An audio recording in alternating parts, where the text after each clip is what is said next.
I now look to Omali Yashetila to continue the case for the proposition.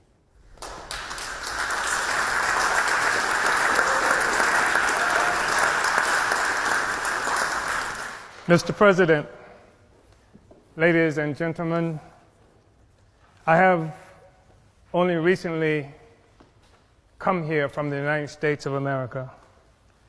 And that being the case, I cannot stand before this august body without prefacing my statement in defense of closer unity of Africa, without stating first my unconditional solidarity with President Maduro and the government and people of Venezuela, who are currently under attack, savage attack, by the declining world hegemon of the United States. I think it's absolutely necessary to say that coming from that country, and especially looking at the fact that the United States travels the world preening, presenting itself as the guardian of democracy and the rights of the peoples around the world, where the reality is that Africans who are colonized in the United States represent at least half of the largest prison population in the world. There are more Africans in prison in the United States than there are people in Djibouti or in Equatorial Guinea. And so we find it very difficult, also recognizing that by their own estimates, it would take 228 years for the income of Africans colonized in the United States to equal that of the colonial white population. So it is absolutely necessary for me to stand here today before you expressing total opposition to the United States government terroristic actions against the people of Venezuela with an attempt to starve the people into opposition to their government. Mr. President, brothers and sisters, comrades, it is also necessary for us to say that this question of a closer union with Africa, or between Africans, or within Africa, is not a purely academic question, despite the fact that this debate is occurring within the pinnacle of bourgeois academia.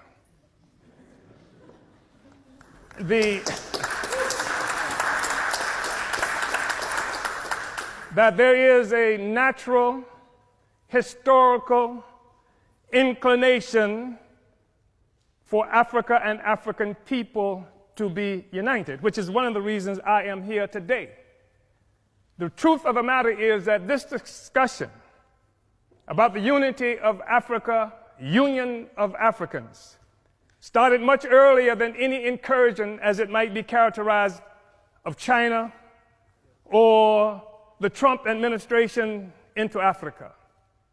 The reality is that Africa came under assault some 600 years ago when Portugal first came and captured African people and initiated the process that would begin capitalism and would establish and consolidate the identity of Europeans in the world. It is a reality that capitalism rests upon a foundation of African slavery. Africans were first capital. And in order for this to occur and to last, it was absolutely necessary to keep African people divided so that we could not resist this horrible incursion on Africa that continues up to now. I think it's important to be able to say that. I think that we have to say that we've seen example after example by African people to unite. We've seen what used to be warring tribes in this geographical terrain that we occupy at this moment, able to achieve a sense of sameness that people refer to as nations, founded on a common economy that came from slavery and colonialism.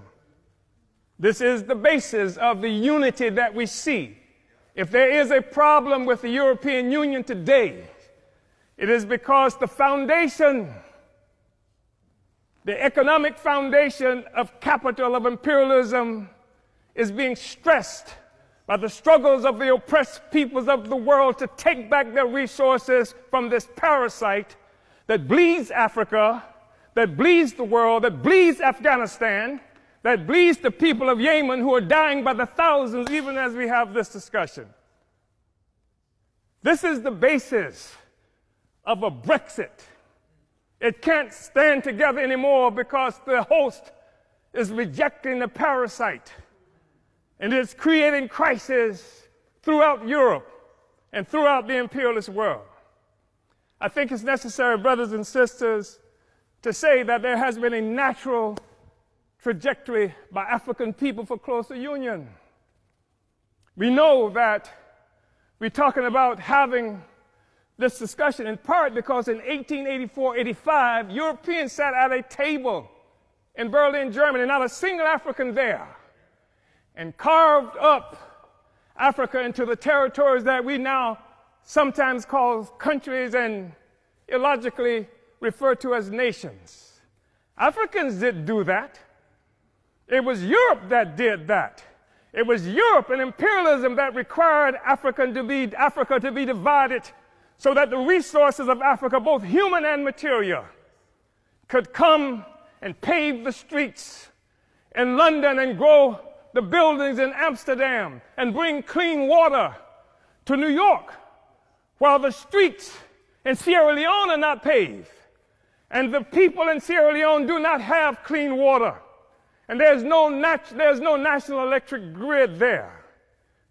It is necessary to keep Africa divided by European imperialism and by all the imperialism in order to continue to suck the resources from Africa so that cell phones could exist here, so that Steve Jobs and the others could achieve some great notoriety from the coltan that comes from Congo, where Leopold killed at least 12 to 15 million Africans in order to conquer and keep Africa in the condition it's in today. We talk about a united Africa and African Union because of what European imperialism has done to Africa to keep us divided. We know it's true. We saw 100 years or so ago, Marcus Garvey organized the Universal Negro Improvement Association and African Communities Leagues that stretched across the globe. More than 11 million African people everywhere were connected to this. Africa for Africans, at home and abroad. That was the cry. Not Africans for Nigerians that didn't even exist until the British created it in 1915. And Flora Shaw, the mistress who would become the wife of Frederick Lugard, came up with the name nigger area.